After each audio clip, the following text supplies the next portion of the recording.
Kamala Harris is lying about her involvement in bailing out violent criminals. What you expect from one of the most corrupt administration? Well, I'll take that back. From the most corrupt administration in history, what you expect but the vice president but to come out with lies? But before we get started, go ahead and hit that like button, share this out so we can get this information out there. Subscribe if you're not already a subscriber, and hit that alarm bell so you know when I'm putting out new stuff. Also, check out my link tree in the description. It has a link to my Patreon where I talk about things I can't talk about here.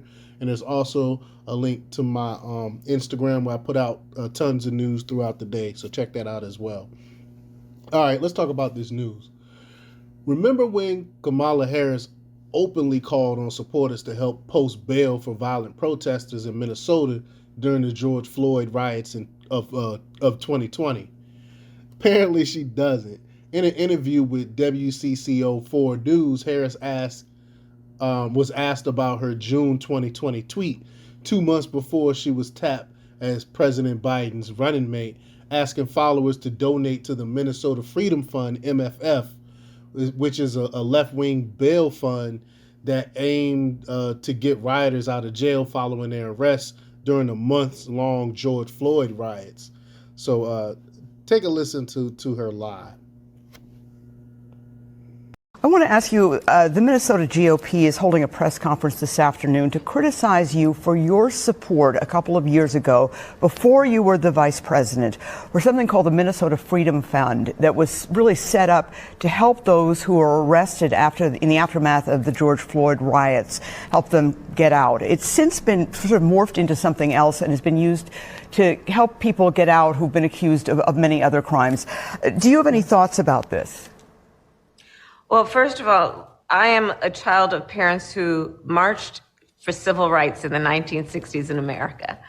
And I have always been and will always be a supporter of peaceful protests. Many peaceful protests over the history of our country have led to an expansion of rights and an expansion of civil rights. So that's where I stand on peaceful protest. And I think that, unfortunately, what we're seeing is people are playing political games right now. We're 18 days away from midterms, and we have sadly not seen a lack of misinformation and disinformation. And I think this is another one of those examples. After explaining how she is, quote, a child of a parent who marched for civil rights in the 1960s in America, Harris empathetically dismissed her support of the bail fund as, quote, misinformation.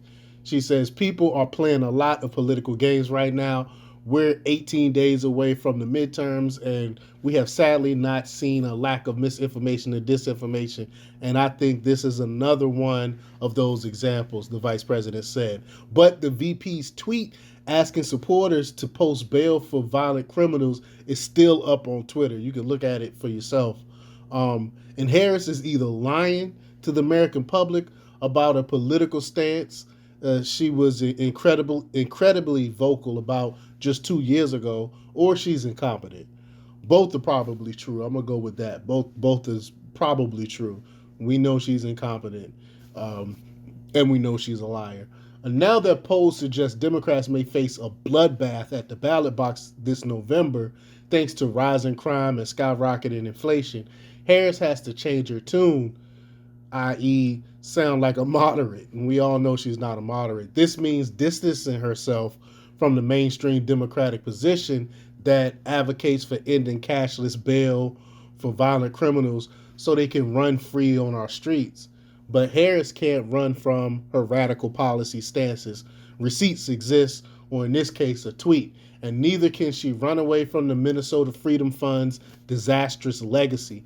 After raising $35 million that summer alone, including from key celebrities such as Steve Carell, Cynthia Nixon, and Seth Rogen, Minneapolis Fox 9 reported the fund bailed out criminals charged with murder, violent felonies, and sex crimes.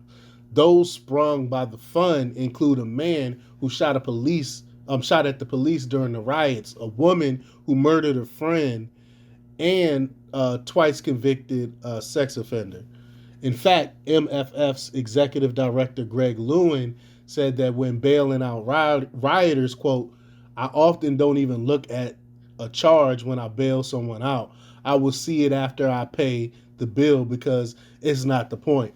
The point is the system we are fighting. What does that make any sense? You don't care what crime they commit, you just want to bail them out? I mean, come on. What about the victims of these crimes? What about the people? What about the people that the victims that has to deal with this? I mean, they don't think about any of that. But again, this is my point again that I keep hitting home about, that this is by design. They want the criminals out on the street to destroy stuff and to cause havoc, because that way they can get more control over us. And no wonder Harris is lying to the public about her involvement with the group, because because they know the people don't want this. People want safety. People want security. And then that's not the Democratic Party. But let me know what you think. Leave comments down below. Like, share, and subscribe. And check out democrapublics.com for the latest in news. Until next time, peace.